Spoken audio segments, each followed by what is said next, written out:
लेकिन उनको अपने बयान में थोड़ी गंभीरता तो लानी होगी। शिवाजी शिवाजी थे।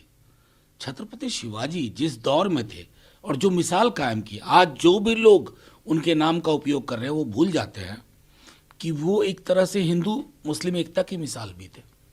अब नितिन गडकरी जी का अलग रोल है आज के संदर्भ में, एक मंत्री के रूप में उनकी भूमिका की सराहना भी होती है, लेकिन सारा कुछ एक साथ समेट देना, मैं समझता हूं कि ये टिपिकल जो व्हाट्सएप में सुबह सुबह 6:30 से लेकर के 8:30 बजे तक लोगों के मोबाइल में आता है ना, अगर आप उसी को पढ़ दें, मुझको लगता है कोश्यारी साहब ने उसी मोबाइल मैसेज को पढ़ दिया है बिना ये सोचे कि उस पद पर बैठे जिस पर वो हैं उसमें कितनी गंभीरता होनी चाहिए और क्या समझ होनी चाहिए। सर, एक वीडियो में भाजपा का कहना है कि वो मसाज करा रहे हैं जेल में, आम आदमी पार्टी का कहना है कि फिजियोथेरेपी है, मनीष सिसोदिया का कहना है ऐसी नीच हरकत भाजपा ही कर सकती है, सत्येंद्र जैन के वकील ने नोटिस दिया है कोर्ट में कि ईडी ने गोपनीयता का उल्लंघन किया है। देखिए, जो भी कुछ हो वो विजुअल्स प्रीतिकर तो नहीं लगता।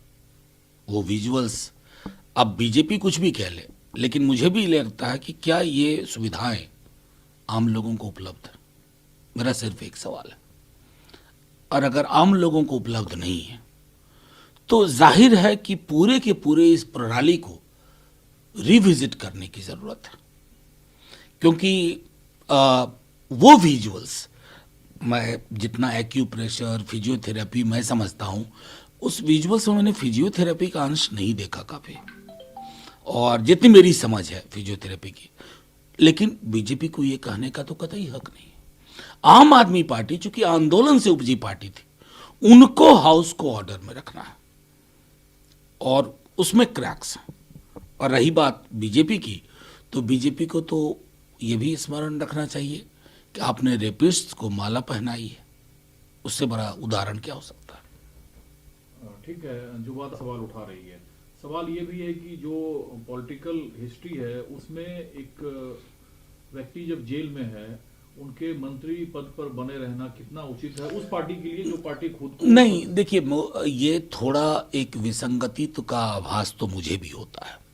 राजेंद्र पाल गौतम उसी दिल्ली सरकार के ही मंत्री थे। उन्होंने अंबेडकर की प्रतिज्ञाएं दोहराई थी एक सार्वजनिक कार्यक्रम में, उनका इस्तीफा हो जाता है और इधर नहीं होता है।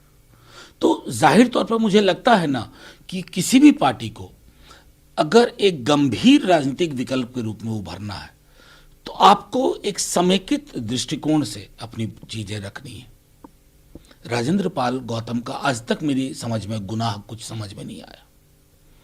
अगर राजेंद्र पाल गौतम गुनहगार हैं, उनसे इस्तीफा लिया गया, तो मुझको लगता है कि बाबा साहब अगर आज होते तो क्या होता।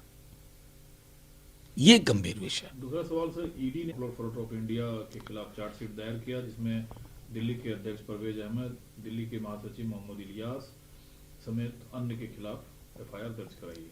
देखिए, मैं अभी भी कहता हूं कि ये हेडलाइन मैनेजमेंट से ज्यादा कुछ नहीं है। अगर पॉपुलर फ्रंट ऑफ इंडिया पे आप कार्रवाई करते हैं, आपके पास सबूत और दस्तावेज है, तो तमाम उन फ्रंट्स पर, उन संगठनों पर भी कार्रवाई कीजिए जो इस देश में नफरत का जहर बीते कुछ वर्षों से बो रहे हैं। अगर नहीं करते हैं तो जाहिर तौर पे मैं ये नहीं कह सकता सत्य में विजय थे। मुझे उस दिन का इंतजार है जिस दिन इस देश की आबो हवा में नफरत का जहर घोने वाले हर संगठन पर चर्चा होगी, पाबंदी होगी। ऐसा नहीं हो रहा है ना। ये मैं समझता हूं एक हिंदुस्तान जैसे मुल्क की ओर से, भारत जैसे मुल्क की ओर से संदेश दुनिया को अच्छा नहीं जा रहा। एक सर आखिरी सवाल है, राजनीति सूची जारी करती है, उसका क्या मापदंड होता है? शशि थरूर साहब अध्यक्ष पद का चुनाव लड़ते हैं, वो हार जाते हैं, उनको गुजरात कैंपेन के लिए पहले लिस्ट में भी जगह नहीं मिली, दूसरी लिस्ट में भी जगह नहीं मिली, इस पर सवाल उठाया जा रहा है। देखिए, मैं समझ रहा हूं कि मीडिया का एक वर्ग अननेसेसरी, अभी हमारे यहाँ उपचुनाव हुए थे बिहार में, मैं नहीं था स्टार प्रचारक में, मैं राज्यसभा का सांसद हूं। वो अच्छा, ये भी सोचना होगा कि इससे पहले शशि थरूर जी कहां कहां स्टार प्रचारक थे केरल के अलावा। तो ये जो एक अननेसेसरी विवाद उत्पन्न करने की, और मुझे तो कोई कष्ट नहीं हुआ, हमारे यहाँ तो उपचुनाव हुए, मैं नहीं था, पार्टी किसी भी उपचुनाव में जब आपको 30 लोगों का मात्र नाम देना होता है, 20 लोगों का मात्र नाम देना होता है, या किसी भी आम चुनाव में 35 लोगों का नाम देना होता है, तो आपको क्षेत्रवार ये तय करना होता है कि किसकी अपील कैसी होगी, और उस दृष्टिकोण से निर्णय होता है। सर, श्रद्धा मर्डर केस से जुड़े कई मामले हैं जिस पर सोशल और पॉलिटिकल स्टेटमेंट्स आ रहे हैं। जया बच्चन ने यहाँ तक कहा कि आजकल की जो पढ़ी लिखी महिलाएं हैं वो डबल स्टैंडर्ड माइंडसेट की हैं और महिला खुद ही अपनी दुश्मन बनी बैठी है। तो क्या इस पूरे प्रकरण में आप देखते हैं, और आजकल जो पुलिसिया छानबीन है, जब दुनिया डिजिटलाइजेशन के दौर में है, तो कहाँ चूक होती है जितनी बड़ी घटना छुपी दबी रहती है? देखिए, मैं एक बात कहूं कि श्रद्धा और ये जो मैं समझता हूं कि इसको दुर्दांत मानूं, ऐसा heinous crime rarest of the rare की श्रेणी में है, उसमें त्वरित अनुसंधान हो, सख्त सजा हो, लेकिन उस तरह की बात ना हो जैसा हमारे असम के सीएम साहब कहते हैं कि देश को एक ऐसा नेता चाहिए कि आफताब पैदा ना हो। अरे साहब, समाज को मजबूत करिए ना, सोच विकसित करिए, समझ विकसित करने के लिए हम सबको करना चाहिए। आप किसी भी मौत को अगर इलेक्शन का कैंपेन का एजेंडा बनाते हैं, ये ग्राह्य नहीं होगा, हम जैसों के दिल से नहीं। अब मेरा सीधे तौर पे मानना है कि ऐसी हत्या कोई आफताब करे, कोई मनोज करे, कोई संजय करे, ये हत्या रेयरेस्ट ऑफ द रेयर है। लेकिन इसको किसी धर्म से जोड़ देना, पहचान से जोड़ देना, ये भी बताता है कि एक समाज के रूप में हम बीमार होते जा रहे हैं, और बीमार समाज किसी भी समस्या का हल नहीं ढूंढ सकता। लेकिन उनका तो साफ कहना है कि 2024 मजबूत विकल्प को चुनना होगा।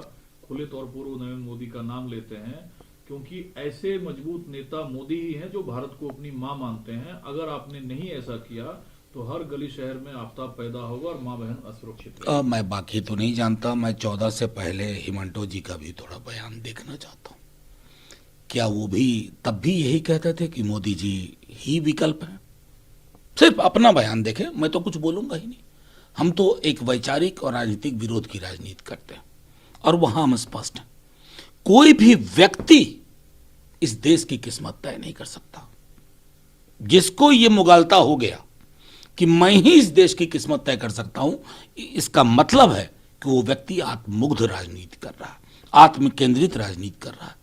राजनीति का क्या मतलब होना चाहिए? सर्वे भवन्तु सुखिनः, सर्वे सन्तु निरामया। उसके लिए क्या आवश्यक है? व्यापक परिदृश्य, वसुधैव कुटुंबकम। ये नहीं कि अपने